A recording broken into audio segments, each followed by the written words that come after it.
नमस्कार दोस्तों, मैं कपिल सैनी, सैनी जी मोटिवेशन में आप सभी का स्वागत है। आज हम बात करने वाले हैं कि ऐसी रोचक कहानी के बारे में जिससे आप अपना जीवन बदल सकते हैं। एक बार की बात है कि एक राजा थे जो अपनी प्रजा को अपने बच्चों की तरह प्यार करते थे, मगर उनका कोई पुत्र या पुत्री नहीं थी, जिस वजह से वो अपनी लाइफ में बहुत परेशान रहते थे। वो कहते थे कि मेरे जाने के बाद मेरे राज्य का क्या होगा, मेरे राज्य को कौन संभालेगा। इसी टेंशन में वो काफ़ी परेशान थे और हमेशा इसी बात का टेंशन करते रहते थे। मगर मंत्रियों ने देखा कि राजा किसी बात को लेकर बहुत परेशान हैं, हमें उनसे बात करनी चाहिए। मंत्रियों ने राजा से मिलने के लिए टाइम मांगा और राजा से कहा कि हमें लगता है शायद आपकी तबीयत ठीक नहीं है, आप किसी बात को लेकर बहुत ज़्यादा परेशान हैं, क्योंकि आजकल आप हमेशा किसी टेंशन में लगते हैं। राजा ने कहा, आपने बिल्कुल सही कहा, मुझे किसी प्रकार की कोई बीमारी या किसी प्रकार की कोई परेशानी नहीं, बस मुझे टेंशन है जो मुझे अंदर से बार बार परेशान करती है, जो मुझे हमेशा खाए जा रही है। मंत्रियों ने पूछा कि आपको किस प्रकार की टेंशन है, क्या हो गया जो आप बार बार टेंशन ले रहे हैं। हमारे राज्य में सभी लोग बहुत अच्छे से हैं और सारी राज्य का कारोबार जो भी है वो बहुत अच्छे से चल रहा है। राजा ने कहा कि मुझे राज्य की कोई टेंशन नहीं, मुझे इस बात की टेंशन है कि जब मुझे कुछ हो जाएगा तो मेरा उत्तराधिकारी कौन बनेगा, मेरा कोई पुत्र नहीं है। तो उसमें सभी मंत्रियों ने निर्णय लिया कि आप चाहें जिसको भी राजा बना दें, आप स्वयं बना सकते हैं। कोई ऐसा बुद्धिमान व्यक्ति को राजा बना देंगे आपके जाने के बाद, जो इस राज्य को बहुत अच्छे से संभाल सकता है। राजा ने कहा, ऐसे बुद्धिमान व्यक्ति चुनने के लिए तो मुझे उनका इंटरव्यू लेना पड़ेगा या लोगों से मिलना पड़ेगा। मंत्रियों ने कहा कि हम पूरे राज्य में एक ऐलान करा देते हैं कि राजा अपना उत्तराधिकारी चुनना चाहते हैं। मंत्रियों ने पूछा, इसमें कुछ एज लिमिट रखनी है, कौन व्यक्ति किस लिमिट का है जो राजा बन सकता है। उन्होंने कहा, ऐसा कुछ भी नहीं, आप सब लोगों को ऐलान कर दीजिए कि जो भी राजा बनना चाहता है वो राजा साहब से मिल सकता है और अपने हिसाब से जो लोग आना चाहते हैं वो आ जाएंगे। मंत्रियों ने सद्दूर ऐलान करा दिया गया और कुछ लोगों को आजू बाजू में ऐलान दूसरे राज्यों में करने के लिए भी पहुंचा दिया गया। ऐलान को सुनते ही बहुत सारे लोग बड़े रोमांचित हो उठे कि शायद अगले राजा हम ही हों। इस बात को सुनकर एक किसान के बेटे ने कहा कि मुझे भी एक बार ट्राई करना चाहिए। बहुत ईमानदार था वो बच्चा।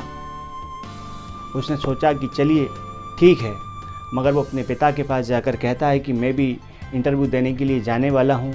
उसके पिता कहते हैं कि बेटा, हम लोगों की बस की बात नहीं कि हम राजा के सामने भी खड़े हो जाएं, क्योंकि ना ही हमारे पास कोई पहनने के अच्छे कपड़े हैं और ना ही हमारे पास कुछ ऐसी चीज़ हैं कि राजा के लिए हम उपहार में ले जाएं।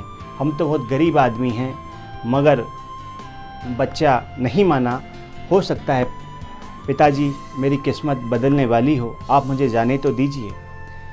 वैसे ही अपने फटे पुराने कपड़े पहनकर वो राजा से मिलने के लिए चले जाता है और कुछ दूर देखता है कि कुछ व्यापारी खड़े हुए थे जिनके पास कुछ सामान था।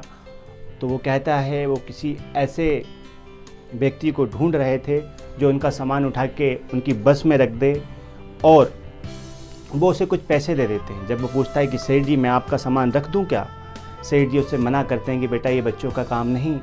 वो कहता है कि नहीं, मैं कर लूँगा, ऐसी कोई प्रॉब्लम नहीं है, छोटे छोटे बैग हैं मैं रख दूँगा। सेठ जी उसको कुछ पैसे देते हैं। उस पैसे से वो एक अपने फटे हुए कपड़े के लिए एक जैकेट ले लेता है और पहनकर खुश होता है कि अब मैं अच्छा लग रहा हूँ, मैं राजा से मिल सकता हूँ। जब उस राज्य में पहुँचता है, जैसे ही एंट्री करता है, उसे वहाँ पर एक गरीब बूढ़ा भिखारी नज़र आता है।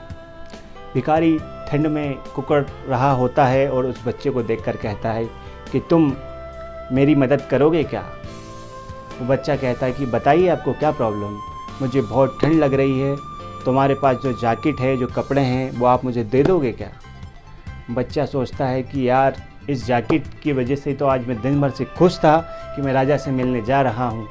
फिर भी बच्चा उस जैकेट को उतार कर उस भिखारी को दे देता है और उस सराह जो राजा के द्वारा सभी के लिए रखी गई थी, उस सराह में जाकर रुक जाता है। सुबह उठकर राजा से मिलने का टाइम होता है और बच्चा जाकर देखता है कि राजसभा में बहुत बड़े बड़े लोग आए हुए हैं और सब अच्छे वस्त्र पहनकर आए हुए हैं, उसके कपड़े देखता है और अंदर ये दुख होता है कि क्या पता राजा साहब मुझसे मिलेंगे या नहीं। राजा उस बच्चे को देखते हैं और वो उनको अपने पास बुलाते हैं, और जब वो बच्चा राजा को देखता है तो वही गरीब भिखारी जो उसे कल रात को मिला था वो उनके सामने होता है। बच्चा कहता है कि कल आप रात को मिले थे, आप वही हैं क्या? राजा कहता है कि हाँ, मैं वही हूँ। तो आपने मेरे साथ ऐसा क्यों किया? ये मेरी क्या परीक्षा थी?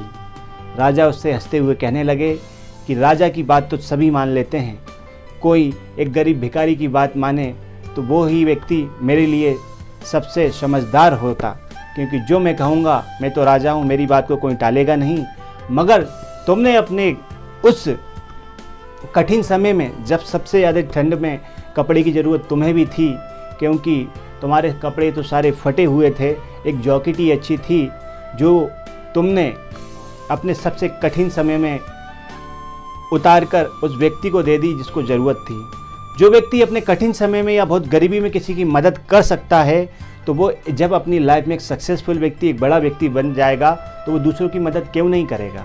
बस मुझे ऐसे ही एक राज्य के लिए एक राजा की आवश्यकता थी, और आज से तुम मेरे ही उत्तराधिकारी हो, तुम मेरे बच्चे जैसे हो, तुम मेरे साथ ही रहोगे और मेरे जाने के बाद इस राज्य को संभालोगे।